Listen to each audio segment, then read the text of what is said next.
ये बाबे जदों कोई संकट नहीं हुंदा उदों बहुत ज्ञान दे रहे हुंदे ने। सब तो वड्डे ज्ञानी ये हुंदे ने, ਵੱਖ-ਵੱਖ तरह का ज्ञान ये दुनिया नूं दिंदे ने। ते जदों हुण सब तो ज़्यादा लोड़ आ, ज्ञान की भी लोड़ आ ते सेवा की भी लोड़ आ। एक ज्ञान की गल करते हैं, दूजी सेवा की गल करते हैं, तीजी फिर अगे आपदी ये जिहड़ी इंडस्ट्री बना लेंदे ने उहदी गल करते हैं। ज्ञान के जरिए ये अपनी इंडस्ट्री खड़ी करते हैं, सत्ता दे नाल उहनूं जोड़ लेंदे ने। यानी जिवें रामदेव आ, रामदेव सीधे मोदी सरकार दे नाल जुड़े हुए ने ते मोदी सरकार उन्हां दी दवाई ते कोई बैन नहीं लाउंदी। पहलां एक बार लगदा दोबारा उस दवाई नूं कोरोनिल नूं कौन रिलीज़ करदा गा? इस देश का सेहत मंत्री हर्षवर्धन उस दवाई नूं रिलीज़ करदा। कि ये शर्मनाक गल नहीं सी? तुसीं सुनेहा की दे रहे हो? ये तो तुसीं नहीं कहा गा कि यह भाई इम्यूनिटी हैगा। तुसीं तो उहनूं जदों तुसीं रिलीज़ कर रहे होगे, एक सेहत मंत्री कोरोनिल नूं रिलीज़ कर रहा, तो लोग मनणगे कि यह दवाई है। पर हुण सवाल सब तो वड्डा है कि किधर गए ये? रामदेव कित्थे ने? सतगुरु कित्थे ने? श्री श्री रविशंकर कित्थे ने? आसाराम तो जेल च बैठे ने, डेरा सिरसे वाला भी जेल च बैठा। ये सारे लोगों दियां एक दावेदारियां ने। इन्हां ने बिजनेस खड़ा किया। दरअसल पहलां राजे हुंदे सी, राजे की करदे सी? राजे दे बारे पंडित कहंदा सीगा कि राजा रब दा रूप आगा, राजा रब है, राजे नूं रब ने भेजिया, रब्बी रूह है इहदे च। फिर कोई जोत जगा दी जाती सी, कोई गल कर दी जाती सी कि देखो जी ये तो सदियों तो जग रही है इस राजे दे लई। तो उदों लोकां नूं ऐ बेवकूफ बनाउंदे सीगे राजियां दी राजशाही नूं कायम रखण दे लई, जदों राजे नूं रब दे रूप च पेश करदे सी। ते हुण की हैगा? हुण राजा डेमोक्रेसी आ गई, पर डेमोक्रेसी दे अंदर धर्म नूं वरतना, ये नहीं कि धर्म कोई माड़ी गल है, धर्म नूं वरतना किवें हैगा? वो किन्हां दे जरिए वरतदे ने? इहो ਜਿਹੇ बाबिਆਂ दे जरिए। कुछ अपने आप नूं रैशनल कहंदे ने, कुछ अपने आप नूं ਜਿਹੜੇ सतगुरु वर्गे ने वो बहुत ज़्यादा इस तरीके नाल पेश करते हैं कि असीं बहुत सियाणे आंगे, सानू सारी दुनिया का ज्ञान आ, सानू पूरी मैथोलॉजी का ज्ञान आ, हिस्टरी का ज्ञान आ, फिलासफी का ज्ञान आ। होऊगा, पर ज्ञान होना इंपॉर्टेंट नहीं हुंदा। ज्ञान कम किहदे आ रहा? कि ज्ञान तुहाडे लोकां दे काम आ रहा? कि ज्ञान तुहाडा उन्हां इस देश के गरीबां, मजदूरां, मजलूमां दे काम आ रहा? जां ज्ञान तुहाडा मोदी दे काम आ रहा? यानी सतगुरु का ज्ञान मोदी दे काम आ रहा, श्री श्री रविशंकर का ज्ञान मोदी दे काम आ रहा, रामदेव का ज्ञान मोदी दे काम आ रहा। लोग तो इत्थों तक कहते कि रामदेव होरी बिजनेस करते आ, उन्हां च भी अगे हिस्सेदारियां हुंदियां ने।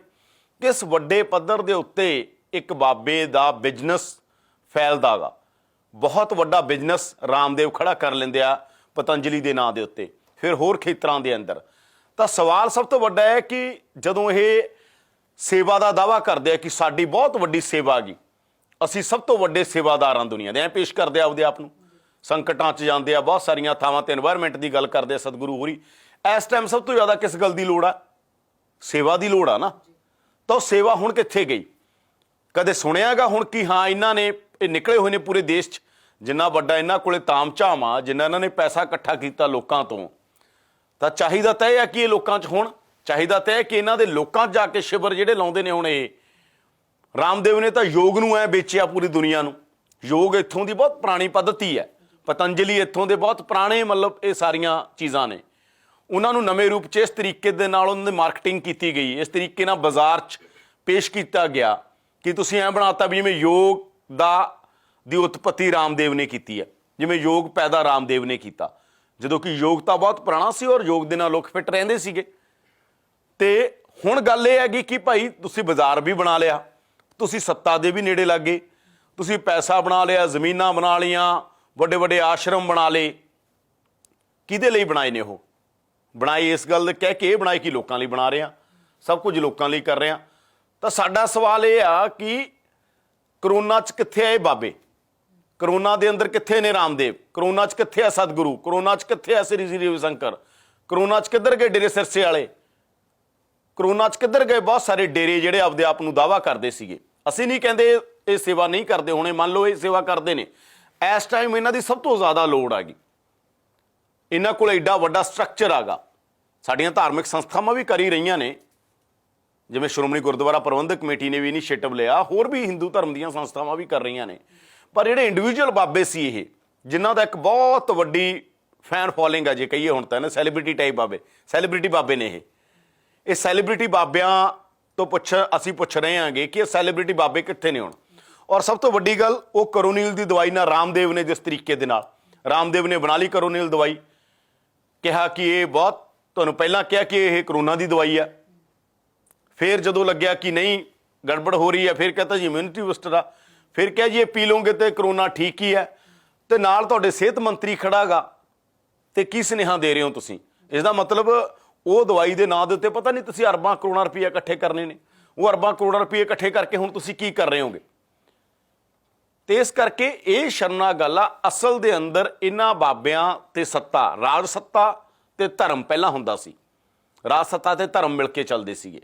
ਤੁਸੀਂ ਜਿਹੜਾ ਕੈਥੋਲਿਕ ਮਤਲਬ ਕ੍ਰਿਸਚੈਨਿਟੀ 'ਚ ਦੇਖ ਲਓ, ਤੁਸੀਂ ਦੁਨੀਆ ਦੇ ਹੋਰ ਧਰਮਾਂ ਦੇ ਅੰਦਰ ਦੇਖ ਲਓ ਕਿਵੇਂ ਰਾਜ ਸੱਤਾ ਤੇ ਧਰਮ ਮਿਲ ਕੇ ਚੱਲਦੇ ਸੀ। ਦੁਨੀਆ ਦੀ ਹਿਸਟਰੀ ਦੇ ਅੰਦਰ ਜੋ ਤੁਸੀਂ ਦੇਖਦੇ, ਦੁਨੀਆ ਦਾ ਇਤਿਹਾਸ ਦੇਖਦੇ ਹੋਗੇ। ਤੇ ਹੁਣ ਕੀ ਹੋ ਗਿਆ?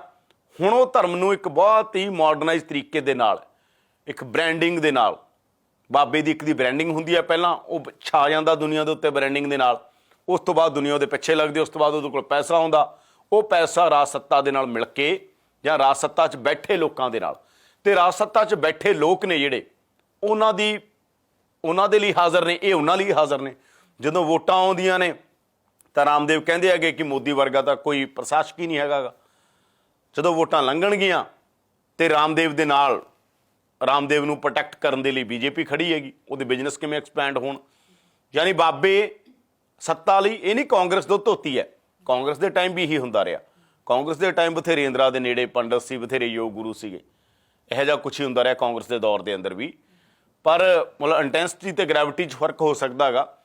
ਇਸ ਕਰਕੇ ਇਹਨਾਂ ਨੇ ਕਿਵੇਂ ਇਸ ਤਰੀਕੇ ਦਾ ਢਾਂਚਾ ਬਿਲਡ ਕੀਤਾ ਹੋਇਆ, ਜਿਹੜੇ ਢਾਂਚੇ ਦੇ ਜ਼ਰੀਏ ਇਹ ਲੋਕਾਂ ਨੂੰ ਵਿਚਾਰਿਆਂ ਨੂੰ ਬੇਵਕੂਫ ਸਮਝਦੇ ਨੇ। ਤੇ ਲੋਕ ਵਿਚਾਰੇ ਸਾਡੇ ਇੰਨੇ ਭੋਲੇ ਨੇ, ਜਿਹੜੇ ਹਮੇਸ਼ਾ ਇਹਨਾਂ ਦੇ ਪਿੱਛੇ, ਜਿਹੜੇ ਗਰੀਬ ਬੰਦੇ ਨੇ, ਉਹ ਕਤਾਰਾਂ ਦੀਆਂ ਕਤਾਰਾਂ ਬੰਨ੍ਹ ਕੇ, ਗਰੀਬ ਕੀ ਅਮੀਰ ਕੀ ਸਾਰੇ ਤਰ੍ਹਾਂ ਦੇ ਲੋਕ ਕਤਾਰਾਂ ਦੀਆਂ ਕਤਾਰਾਂ ਬੰਨ੍ਹ ਕੇ ਖੜੇ ਹੁੰਦੇ ਨੇ। ਪਰ ਇਹੋ ਜਿਹੇ ਮੌਕਿਆਂ 'ਤੇ ਅਸੀਂ ਸਵਾਲ ਕਰ ਰਹੇ ਹਾਂ, ਭਾਈ ਹੁਣ ਕਿੱਥੇ ਹੋਗੇ? ਹੁਣ ਤੁਸੀਂ ਲੋਕਾਂ 'ਚ ਹੋਣੇ ਚਾਹੀਦੇ ਹੋ।